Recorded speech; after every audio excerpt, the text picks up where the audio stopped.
नमस्कार, मैं कमलनाथ झा। शिक्षा की बात हर शनिवार के इस नए अंक में आपका हार्दिक अभिनंदन करता हूं, स्वागत करता हूं। आज हम शिक्षकों और बच्चों के कुछ प्रश्नों के साथ पुनः उपस्थित हैं। हमारे साथ शिक्षा विभाग के अपर मुख्य सचिव डॉक्टर एस सिद्धार्थ प्रश्नों का जवाब स्वयं देंगे। आपका बहुत बहुत अभिनंदन है, स्वागत है सर। सर, सबसे पहले तो मैं आपको बधाई देना चाहता हूं कि पिछले महीने 22 मार्च से 24 मार्च को आयोजित बिहार दिवस का शिक्षा पेवेलियन इस बार अपने नए कलेवर में दिखा है सर। शिक्षा विभाग द्वारा किए जा रहे नवाचारों को बेहतर ढंग से दिखाया गया है। आप इस तरह के आयोजन को किस रूप में देखते हैं सर? देखिए, इस बार जो बिहार दिवस का कार्यक्रम है, हमारी कोशिश रही कि बच्चों को इन्वॉल्व किया जाए और ये बच्चों का उत्सव था। बच्चों ने अपना खुशी मनाया, बच्चों ने बिहार दिवस मनाया, बच्चों ने रंगारंग कार्यक्रम में भाग लिया, बच्चों ने विभिन्न कॉम्पिटिशन्स में भाग लिया, सबको पुरस्कृत भी हुए। तो इस बार हम लोगों ने केवल उपलब्धि दिखाने के बजाय हम लोगों ने कोशिश की है कि ये बच्चों का उत्सव रहे। और आप देखेंगे कि जो शिक्षा पवेलियन था उसमें बच्चों की संख्या ज़्यादा थी और यही कारण था कि बड़ी चहल पहल थी और बच्चे बड़े उत्साहित थे। बिल्कुल सही सर। और हमने देखा था कि बहुत सारे बच्चे सभी स्टॉल्स पर थे और सभी खुश थे कि उनको कुछ ना कुछ पुरस्कार मिल रहा है। ये सबसे अच्छी बात लगी सर। सर, कुछ प्रश्नों के साथ सर, सबसे पहले पिछले कुछ महीनों में शिक्षकों के स्थानांतरण एवं पोस्टिंग से संबंधित कई प्रश्न सर प्राप्त हुए हैं। हम सभी को समेकित कर रहे हैं और आपसे अनुरोध है कि सरकार शिक्षकों के स्थानांतरण एवं नए पोस्टिंग के लिए क्या टाइमलाइन निर्धारित कर रही है, इस पर कुछ बताना चाहेंगे? देखिए, हम लोगों ने बहुत सारे टीचर्स का आवेदन पत्र प्राप्त होता रहा और हम लोगों ने सोचा कि सभी टीचर से उनका विकल्प मांगा जाए। तो करीब 1,90,000 शिक्षकों ने अपना ट्रांसफर पोस्टिंग का विकल्प दिया और ये मोटा मोटी आपका, अगर आप 5.5 लाख टीचर्स की बात करें या 5,40,000 की बात करें, तो मोटा मोटी ये 1/3 टीचर्स का आवेदन पत्र है। और इतनी बड़ी संख्या में अगर टीचर्स का ट्रांसफ़र हम लोग एक साथ कर देते हैं तो ये बिल्कुल सिस्टम कैओस में आ जाएगा। तो इसलिए हम लोगों ने फेज़ वाइज करने का पहले निर्णय लिया। हम लोगों ने पहले 7 कैटेगरीज बनाए कि पहले रुग्ण, विकलांग और जो विडोज़ हैं, इन लोगों का पहले हम लोगों ने टेकअप किया। उसके बाद हम लोगों ने पति पत्नी का केस टेकअप किया और उसके बाद हम लोगों ने सोचा कि जो महिलाएं बहुत दूर पोस्टेड हैं, उसके बाद पुरुष बहुत दूर पोस्टेड। तो मोटा मोटी हम लोगों ने इसको क्रमवार करने का निर्णय लिया। प्रथम चरण में हम लोगों ने जो फर्स्ट 6 कैटेगरीज हैं, जिसमें रुग्णता है, विकलांग है, विडोज़ हैं, पति पत्नी हैं, पति और पत्नी दोनों का, हम लोगों ने 6 कैटेगरीज का कंप्लीट हम लोगों ने ट्रांसफर पोस्टिंग कर दिया। लेकिन उसमें भी कुछ छूट गए। हम देख रहे हैं आजकल मेरे कार्यालय में काफ़ी लोग आ जाते हैं कि हमको कैंसर था और या हम विकलांग थे, हमारा नहीं हुआ। उसमें भी 650 लोग वैसे थे जिनका सर्विस रिकॉर्ड, या हम कहें कि ये भी अंकित नहीं था वो किस प्रकार के टीचर हैं, वो प्राइमरी के टीचर हैं, सेकेंडरी के टीचर हैं, ये अंकित नहीं था। तो जब पोस्टिंग ट्रांसफ़र की बात आई तो ऑब्वियसली वो छूट जाएगा, क्योंकि पता ही नहीं कौन किस प्रकार का टीचर है। तो 650 टीचर अभी भी देखते हैं कि पटना आकर अपना आवेदन पत्र देना। हम लोगों ने अपना स्पष्ट किया। आज मैंने पूरे 650 का मैंने समीक्षा किया। हमने कहा कि देखिए, ऐसा है कि आप पहले अपना सर्विस रिकॉर्ड कंप्लीट कर दीजिए और ऑटोमेटिकली जो छूट गए हैं हम लोग कर देंगे। तो ये 650 भी हम लोग करीब मेरे ख्याल से 2-3 दिन में, कल तो शनिवार, मतलब आज शनिवार है, कल रविवार है, तो ये भी 2-3 दिन में हम लोग कर देंगे। तो हम लोगों ने 6 कैटेगरीज का कंप्लीट कर दिया। हम लोगों ने जिला अलॉट कर दिया और उसके बाद जिला अलॉट करने के बाद हम लोग जो पदाधिकारी सब हैं जिला के, उनको सबको बुलाएंगे। हमारे सामने जो वैकेंसी उनके सामने होगी, किस स्कूल में वैकेंसी हो, उसका मिलान करके वो लोग अपना जो ऑप्शन दिया गया है उसके अनुसार वो अपना टैगिंग कर देंगे। और इस संबंध में हम लोगों ने एक एफिडेविट भी लिया है कि ये पूछा है कि भाई आपने जो घोषणा की है वो सही है या नहीं सही है, ये हम लोगों ने बहुत स्पष्ट किया है। देखिए, गलत घोषणा करेंगे तो हम लोग उनका ट्रांसफ़र पोस्टिंग रद्द कर देंगे, तो ये भी हम लोगों ने बहुत स्पष्ट कहा है। हम लोग चाहते हैं, हम लोग मोटा मोटी हम लोग प्राइमरी फेस ही समझते हैं कि टीचर सत्य ही बोलेंगे और मोस्टली सत्य बोलते हैं और मोस्टली कोई रॉन्ग क्लेम नहीं करता है, ये हम लोग का मानना है। लेकिन उसमें भी अगर कोई गलत घोषणा कर देगा तो हम लोग उस पर कार्रवाई कर देंगे। और ये भी देखना होता है कि वास्तव में उस स्कूल में, जिस स्कूल में वो ऑप्शन या जिस पंचायत में ऑप्शन है, उसमें उस सब्जेक्ट की, उस क्लास की वैकेंसी है या नहीं। नहीं तो ऐसी स्थिति हो जाएगी कि एक ही स्कूल में 4-4 सब्जेक्ट के टीचर हो जाएंगे, यार एक ही जगह जहाँ 5 टीचर हैं वहाँ बटा 12 टीचर हो जाएंगे। तो हम लोग ये सब चेक करते हैं कि कितनी वैकेंसी है, किस सब्जेक्ट की वैकेंसी है। तो पहले 6 कैटेगरी तो हम लोगों ने कंप्लीट कर दी। बच गया 7वां कैटेगरी, जो सबसे बड़ा कैटेगरी है, दूरी वाला, जिसमें महिला दूरी है और एक पुरुष दूरी है। उसमें भी हम लोगों ने फेज वाइज काम शुरू किया। तो सबसे पहले हम लोगों ने नियोजित टेकअप करेंगे, जो सक्षमता पास किए हैं और बहुत सालों से अपने अपने जगहों पे है, उसको पहले टेकअप करेंगे। उसके बाद TRE1 TRE2 महिला टेकअप करेंगे, तो ऑटोमेटिकली सब कंप्लीट हो जाएगा। उसके बाद हम लोग लास्ट राउंड में पुरुष टेकअप करेंगे। और ये सारा हम लोग इस कंडीशन में करते हैं कि उस स्कूल में, जिस स्कूल में जा रहा है, वो उस स्कूल में वैकेंसी है या उसके बगल के स्कूल में वैकेंसी है। ये थ्योरी हम लोग वायलेट नहीं करते हैं। दूसरा, एक और थ्योरी हम लोग वायलेट नहीं करते हैं। पता चला एक जिले से सब बाहर निकल गए और एक जिले में सब चले गए। जैसे उदाहरण स्वरूप पटना, अगर हम लोग पूरी छूट दे दें तो मेरे ख्याल से करीब 20% टीचर्स जो हैं पटना का ऑप्शन दे चुके हैं। आना चाहिए, सब चाहते हैं कि पटना आ जाए। तो हम लोग को वो रोक लगाते हैं कि भाई ऐसा कतई ना हो कि सारे टीचर एक जिला छोड़ जाएं और सब एक टीचर जिला पहुंच जाएं। तो हम लोग इसीलिए फेज वाइज करना पड़ रहा है कि हम लोग चेक एंड बैलेंसेस करके हम लोग चल रहे हैं। तो हम मेरा विचार है कि जल्दी हो जाएगा ऐसा कोई। अब तो हम लोगों ने टेकअप भी कर लिया, नियोजित वाला भी मैंने फाइनलाइज कर ही लिया, और अगला TRE1 TRE2 महिला हो जाएगा, उसका पुरुष हो जाएगा। तो ऐसा कोई लंबा टाइम फ्रेम नहीं है हम लोग का। और यही है कि क्योंकि फेज वाइज करना पड़ रहा है, वैकेंसी चेक करना पड़ रहा है। और आप सोच सकते हैं कि 38 जिले से मतलब निकलते हैं टीचर और 38 जिले जाते हैं, मतलब 38 डिस्ट्रिक्ट से निकलते हैं जिलों से और 38 जिले जाते हैं। इतने सारे क्लासेस हैं, मतलब जूनियर क्लास, प्राइमरी टीचर हैं, सेकेंडरी टीचर हैं, फिर विषयवार टीचर हैं, और फिर वैकेंसीज भी हैं और टीचर स्टूडेंट रेशो भी है। तो इतना सब जब आप देखते हैं तो सोच सकते हैं कि कितने बड़ी एक्सरसाइज है।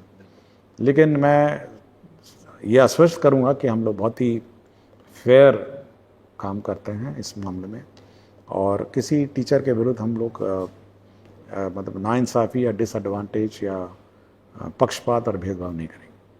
बहुत बहुत धन्यवाद सर। और ये बहुत ही महत्वपूर्ण था। मुझे लगता है कि बहुत सारे शिक्षक जो सुन रहे होंगे वो इससे अपने आशान्वित भी होंगे सर।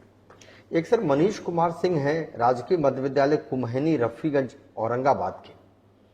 इनका कहना है कि इनका जिला जो अलॉट किया गया है उससे वो संतुष्ट नहीं है। मैं OBC का कैंडिडेट हूं, पर ज़्यादा नंबर होने के कारण मेरा मेरिट जनरल कैटेगरी में बना दिया गया है। OBC का कैंडिडेट को हमसे कम नंबर लेकर भी उसको अपना जिला अलॉट कर दिया गया है। मेरा अधिक नंबर एवं OBC होने के बावजूद भी अपना जिला नहीं मिला है। देखिए, हम लोगों ने एक डिटेल प्रेस रिलीज जारी किया और इसमें अगर कोई टीचर मेरिट में ऊपर आ जाता है, जनरल में आ जाता है, तो उसको जनरल ट्रीट किया जाता है। और अगर हम लोग पोस्टिंग के वक्त उसको अगर OBC या BC कैटेगरी में वापस अगर हम लोग अकोमोडेट करते हैं, फिर जो BC कैंडिडेट है उसको कहाँ डालेंगे? वो तो फिर छट जाएगा, उसका तो नौकरी चला जाएगा। तो ये एक पॉलिसी रहती है सरकार की, और BPSC ने उस OBC कैंडिडेट को, मैंने सुबह देखा था इसको, मैंने बहुत ध्यान से इसको केस को पढ़ा था। अगर OBC कैंडिडेट का अगर जनरल में रिजल्ट BPSC घोषित कर देता है तो उसको BPSC घोषित रिजल्ट जो जनरल में किया है उसको जनरल ही मान के हम लोग पोस्टिंग करते हैं। अगर हम उसको OBC करके वापस पोस्टिंग कर देंगे तो जो नीचे वाला OBC कैंडिडेट वो छट जाएगा। तो इस संबंध में मैंने बहुत डिटेल हम लोगों ने एक प्रेस रिलीज़ दिया है, और बहुत सारे मामलों में भी यही, न्यायालयों का भी यही स्टैंड रहा है। इसलिए मैंने पहले भी कहा है कि हम बहुत ही साइंटिफिक और बहुत ही जो नियम है, स्थापित नियम है और रूल्स है, उससे हम लोग थोड़ा सा भी भिन्नता नहीं रखते हैं। इसलिए ये जो भी टीचर्स हैं, ये मतलब जिसको भी जो डाउट है, क्योंकि ये डाउट आया था सुबह मेरे पास आया था, तो मैंने बहुत ध्यान से इसको पढ़ा। मैंने इसका बीपीएससी का मार्कशीट निकाला, बीपीएससी का अलॉटमेंट चार्ट निकाला, और हमने पूरा चेक किया कि इस वास्तव में ये भिन्नता क्यों हो गई, कि इसको ओबीसी में पोस्टिंग होना था, ये जनरल में कैसे पोस्टिंग हो गया। तो नियम ही यही है। तो नियम कानून, जो स्थापित नियम कानून है, उसी पर हम लोगों ने किया है। और यदि अन्यथा कोई उनके पास कोई रूल और रेगुलेशन के बारे में जानकारी है तो जानकारी दे सकते हैं, बट मेरी जानकारी में और मेरे विभाग की जानकारी में जो स्थापित नियम था उसी के अनुसार उन्होंने काम किया। एक श्रीमती स्मिता श्री हैं, माध्यमिक शिक्षिका हैं। इनका पूछना है कि पोस्टिंग के लिए कुछ ऐसे शिक्षक जो विकल्प का चयन नहीं कर सके थे, तो क्या उन्हें आश्वासन के अनुरूप गृह जिला मिलेगा या फिर उनका जिला आवंटन किस प्रकार से होगा, ये जानना। देखिए, जब हम लोग डेटा देखते हैं 1,90,000 का, कुछ लोगों का सर्विस रिकॉर्डिंग इनकम्प्लीट है, कुछ लोगों ने गलत विकल्प दिए हैं, कुछ लोगों ने विकल्प ही नहीं दिए हैं, ये सब बहुत सारे हैं। तो अंततः तो ये कोई एक अंतिम प्रक्रिया नहीं है, ये तो कंटिन्यूअस प्रक्रिया है। जैसे हमने कहा ना कि हम लोगों ने पहले 6 कैटेगरी कंप्लीट किया, 6 कैटेगरी कंप्लीट करने के बाद जो छूट गए हैं फिर मौका दिया, फिर हम लोगों ने चेक किया। तो ये कंटिन्यूस प्रक्रिया है। तो ये अन्यथा ना लें कि भाई ये अंतिम प्रक्रिया है और हम बस अब उसके बाद नहीं होगा। तो जो छूट जाएंगे तो फिर विकल्प देंगे हम लोग, या कुछ आपको कन्फ्यूजन, हमको कन्फ्यूजन हो या डेटा में अपूर्ण हो, फिर मांगेंगे विकल्प। जैसा हेडमास्टर में अलग ही, जैसे कल हेड शिक्षक की बात है, हम लोगों ने सभी 99% लोगों को अपना चॉइस दे दिया। जो 1% बच गए हैं, फिर हम लोगों ने विकल्प मांगा। हमने जबरदस्ती किसी को नहीं भेजा कि भाई आप फिर विकल्प दे दीजिए, ये वैकेंसी है, ये रोस्टर है, ये वैकेंसी है, आप बता दीजिए, हम लोग पोस्टिंग करेंगे। हम लोग किसी टीचर को ये नहीं करना चाहते हैं कि कष्ट में नहीं रखना चाहते हैं। और आप देखेंगे कि 99% जो वो चॉइस मांगा है, 3 चॉइस मांगे थे, किसी को फर्स्ट चॉइस मिला, किसी को सेकंड चॉइस मिला, किसी को थर्ड चॉइस मिला। उसके बावजूद भी अगर किसी को समस्या है तो फिर आगे की बात है। तो ये कंटिन्यूस प्रोसेस है और ये कोई अंतिम कोई कट ऑफ नहीं है कि भाई इसके बाद हम नहीं करेंगे। एक श्रीमती स्मिता सिंह है, शिक्षिका है, रामजी चक पटना की। उनका पूछना है कि सर, हमारे राज्य में बड़ी संख्या में शिक्षकों की नियुक्ति होने के बावजूद शिक्षकों का वितरण असामान्य है। मेरे विद्यालय में कुल 9 शिक्षक हैं एवं लगभग 1000 बच्चे नामांकित हैं। तो इस परिस्थिति में सरकार शिक्षकों के समान वितरण या रैशनलाइजेशन के संबंध में कुछ विचार कर रही है। देखिए, इसीलिए मैं कह रहा हूँ, जब हम लोगों ने जिला अलॉट किया, अब जब शिक्षक पोस्टिंग होगी तो इस रैशनलाइजेशन के आधार पर होगी। अगर आपके यहाँ 1000 हैं तो 40 के हिसाब से आपका कितना होना चाहिए, उतना टीचर होना चाहिए अपना। 40 के हिसाब मिनिमम, हो सकता है 35 पे हो, तो मिनिमम आपका होगा। तो हम लोग बिल्कुल रैशनलाइजेशन के कर ही करेंगे। हम लोग आज भी देख रहे थे, एक स्कूल में 3 ज्योग्राफी के टीचर हैं, किसी स्कूल में मैथ्स के 2 टीचर हैं, और ऐसे भी स्कूल हैं जहाँ ज्योग्राफी के टीचर नहीं है, मैथ्स के टीचर नहीं है।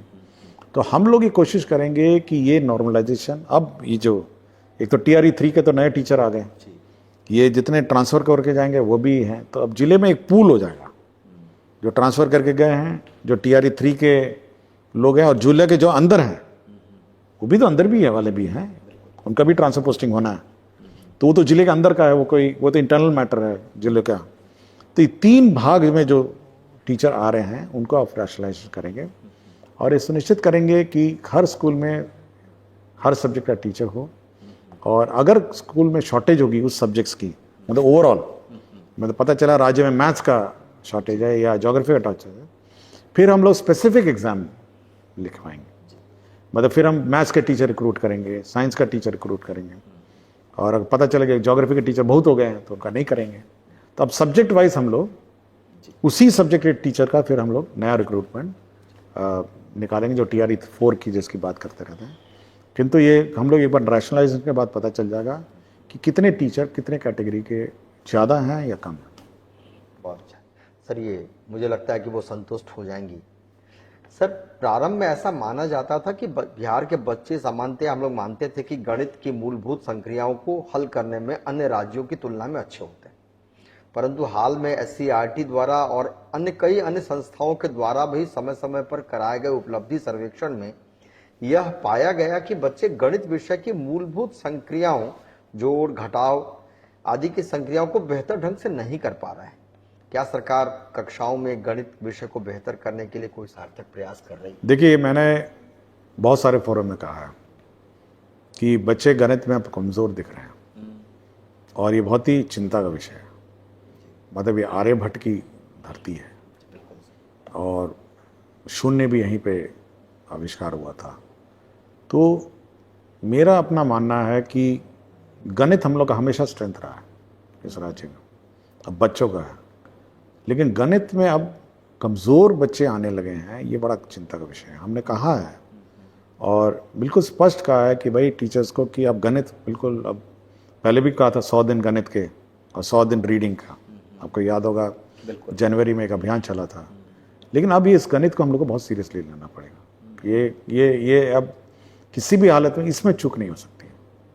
क्लास 1 को अपना गणित ठीक रखना पड़ेगा, क्लास 2 को भी अपना गणित ठीक रखना पड़ेगा, क्लास 3 में भी गणित ठीक रखना पड़ेगा। गणित का तो हम लोग बिल्कुल अब लगातार परीक्षा लेने वाले हैं, चाहे वो साप्ताहिक परीक्षा हो या जो भी हो।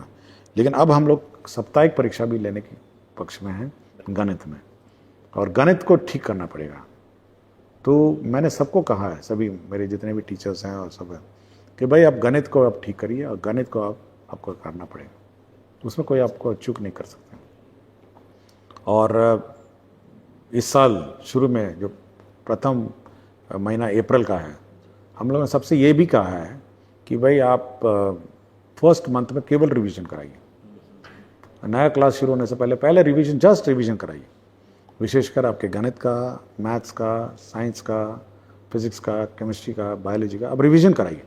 पुरानी किताब है, एक पन्ने से पहले पन्ने से लेकर आखिरी पन्ने तक उसको रिवाइज कर डालिए। ये हम लोग बिल्कुल अनपार्डनेबल है कि हम लोग गणित में इतने कमज़ोर हैं और साइंस और ये सब में आपको किसी भी हालत में रिवाइज करना पड़ेगा। दिन रात लगी है, लेकिन 1 महीना पूरा रिवाइज करिए, फिर नया करिकुलम शुरू करिए। और गणित तो हम लोग परीक्षाओं का भरमार लगा देंगे भाई, और टीचरों को अब रीट्रेनिंग कराएंगे गणित टीचरों को कि भाई ये पार्टनर ये हम लोग को ये टॉलरेट करने लायक नहीं है कि हम गणित में कमज़ोर हो गए। बहुत आवश्यक भी है सर, बहुत बेहतर भी होगा।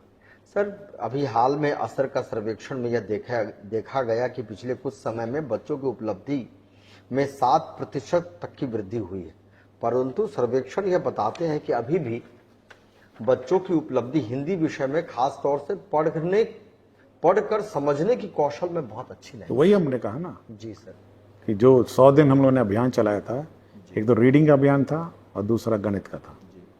तो ये साल भर अब चलाएंगे कि भाई रीडिंग और गणित आपको प्रथम 2 क्लासेस में आपको करनी पड़ेगी, और कक्षा 1 से लेके और कक्षा 8 तक ये तो करना ही पड़ेगा। बहुत आवश्यक भी है सर। एक सर प्रशिक्षण से, इसी में प्रशिक्षण से संबंधित सवाल है। प्राथमिक शिक्षक है नवादा के, ये पूछ रहे हैं कि सर 6 दिवसीय प्रशिक्षण को और अधिक प्रभावी बनाने के लिए क्या एक एफएलएन स्पेसिफिक मॉड्यूल से पेडागोजी संबंधित प्रशिक्षण दिया जा सकता है? और साथ में इनका ये भी कहना है कि क्या समय समय पर उन्मुखीकरण भी किया जा सकता है? देखिए, एफएलएन के बारे में इस बार मैंने जैसे बिहार दिवस में सभी एफएलएन का डेमोन्स्ट्रेशन हुआ था, और स्टूडेंट्स और टीचर्स ने बहुत सारे अपने अपने इनोवेशन से एफएलएन बनाए थे। और मेरा ये डायरेक्शन भी है कि सारे एफएलएन जितने भी हैं, इसका एक कंपाइलेशन होना चाहिए, और ये टीचर उस कंपाइलेशन को पढ़ के अपने स्तर पर ही बनाना चाहिए। और एफएलएन बनाने के लिए हम लोग अलग से राशि भी देंगे कि भाई आपको चार्ट पेपर है, कौन है, जो भी है, आप जो लर्निंग किट्स हैं जिससे आप बच्चों को पढ़ाते हैं, उसके लिए बनाने के लिए हम लोग पैसे देंगे ताकि आप किट्स बनाएं। और जो इंटरेस्टिंग वे में मैथमेटिक्स है, बड़ा अच्छा था, मैथमेटिक्स सिखा रहे थे लोग, मल्टीप्लिकेशन सिखा रहे थे, फिर जोड़ घटाव सिखा रहे थे, बहुत सारा अच्छा लगा मुझे। और कलर्स सिखा रहे थे कुछ लोग। तो ये सब हम लोग चाह रहे हैं कि ये टीचर्स कंपाइल करें और कंपाइल करके इसको किताब फॉर्म में रहे, और उसका कॉस्ट भी रहेगा कि ये इतना कॉस्ट है, ये है, और उतना कॉस्ट अपना टीचर को हम लोग पेमेंट कर दें कि आप FLN किट लेके आप पढ़ाइए। बिल्कुल, बहुत बढ़िया होगा सर। सर, एक प्रश्न है कि भारत सरकार के शिक्षा के लिए अभी हाल में एक पार्लियामेंट्री कमेटी ने यह अनुशंसा की है कि प्रत्येक कक्षा के लिए एक शिक्षक होना चाहिए। मल्टीग्रेड या बहुवर्गीय शिक्षण उपाय नहीं है। अब चूंकि विद्यालयों में शिक्षकों की कमी बहुत हद तक दूर कर ली गई है, तो क्या विद्यालयों को इस संबंध में कोई निर्देश देने की योजना है? देखिए, अगर टोटल टीचर्स और टोटल स्टूडेंट्स मिलाएंगे तो बराबर बराबर। इसका मतलब ऐसे बहुत सारे स्कूल हैं जहाँ टीचर ज़्यादा है, तो ये रैशनलाइजेशन हम लोग करेंगे। आप टोटल मिला लीजिए, टोटल क्लास और टोटल टीचर बराबर बराबर। मतलब पूरे राज्य में अगर सबको बराबर बराबर क्लासरूम वाइज दिया जाए, बराबर हो जाएंगे। तो ये ज़रूर है, बहुत सारे हम लोगों के डेटाबेस में दिखता है, जैसे क्लास 5 8 टीचर हो गया, जबकि हम 5 टीचर होना था। अब HMB चले जाएंगे तो 9 हो जाएंगे, तो 4 एक्सेस हो गए। तो है तो सब बराबर बराबर। तो यही हम लोगों ने कहा है जिलों को कि आप अपने अंदर भी रैशनलाइजेशन कीजिए, और हम लोगों ने जिला के अंदर ये सेट करने के लिए जिला स्थापना समिति को पावर दिया हुआ है कि प्रथम बार तो हम करेंगे, लेकिन उसके बाद जो रैशनलाइजेशन करना है सब्जेक्ट वाइज, स्टूडेंट वाइज, ये जिला अपने अंदर करेगा। बहुत बढ़िया सर। ये एक नारायण झा है, शिक्षक, उच्च माध्यमिक विद्यालय करहरा बेनीपट्टी के। इनका पूछना है कि सर, कक्षा 1 से 12 में पढ़ाए जाने वाले सिलेबस अंतर्गत प्रत्येक विषयों के या पाठ्य पुस्तक का अद्यतीकरण यानी रिवीजन का कार्य अनिवार्य लग रहा है। क्या शिक्षा विभाग के संबंध में कोई कार्य? अब नेक्स्ट ईयर हम लोगों ने जो अभी किताबें गई सब रिवाइज्ड है, हर साल रिवीजन होता है, और इस साल हम लोगों ने मेजर रिवीजन एक्सरसाइज रखा है। मतलब प्रथम 3-4 महीने हम लोग मेजर रिवीजन एक्सरसाइज रखेंगे, और उसके बाद अब जो अगले साल की किताबें होंगी वो बिल्कुल नए करिकुलम में होंगी। तो इस बार हम लोगों ने बहुत ही मतलब पिछले साल तो कर ही लिया था काफ़ी, अब देखेंगे धीरे धीरे वो नेशनल करिकुलम के निकट आ रहा है। इस साल आधा बढ़ा है और अगला साल कंप्लीट हो जाएगा। इस साल ऑलमोस्ट हाफ वे है, और धीरे धीरे वो पहुंच जाएगा, और राष्ट्रीय करिकुलम जो नेशनल का सभी विद्यालयों में देश भर में करिकुलम किया जा रहा है उसी के निकट हो जाएगा, बिल्कुल ऑलमोस्ट हो जाएगा। और अगला 1 अप्रैल 2026 को आप देखिएगा सारी किताबें नेशनल करिकुलम के अनुरूप हो जाएंगी। बहुत बहुत शुक्रिया sir, thank you so much. आपने सारे प्रश्नों का लिया, बहुत बहुत धन्यवाद आप सभी का।